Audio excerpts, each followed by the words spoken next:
Cloués au sol, les pieds dans l'eau, les 6 ULM de la base de Fourques-sur-Garonne se remettent difficilement de la dernière crue. Nettoyer, ranger, pomper l'eau, 4 jours maintenant que les bénévoles s'activent pour sauver ce qui peut l'être. Solidaire. Il faut rester solidaire.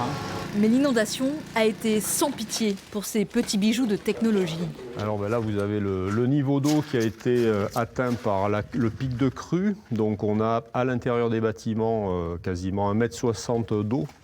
Donc évidemment, de quoi submerger les machines. Lorsque vendredi, après 2 km de marche dans la plaine inondée, Jean-Luc parvient enfin à la base, c'est un spectacle de désolation qui s'offre à lui.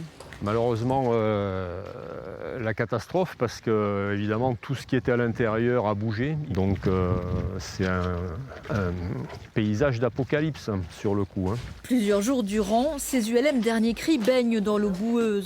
Les dégâts sont incommensurables. On voit bien que tout le tableau de bord a été submergé. Donc on avait l'eau en fait au-dessus de la verrière là.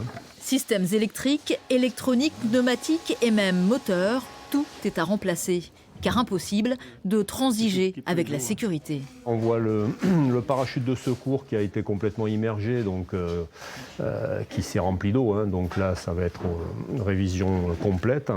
Et on est en train de vérifier aussi les dégâts sur les moteurs qui, de toute façon, ont absorbé de l'eau, que ce soit par les admissions, les échappements. Un sentiment d'immense gâchis. À elle seule, chacune de ces machines coûte 70 000 €.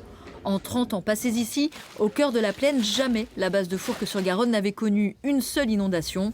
Les dégâts sont estimés à 400 000 €. Une cagnotte litchi a été ouverte pour espérer voir un jour redécoller ces grands oiseaux.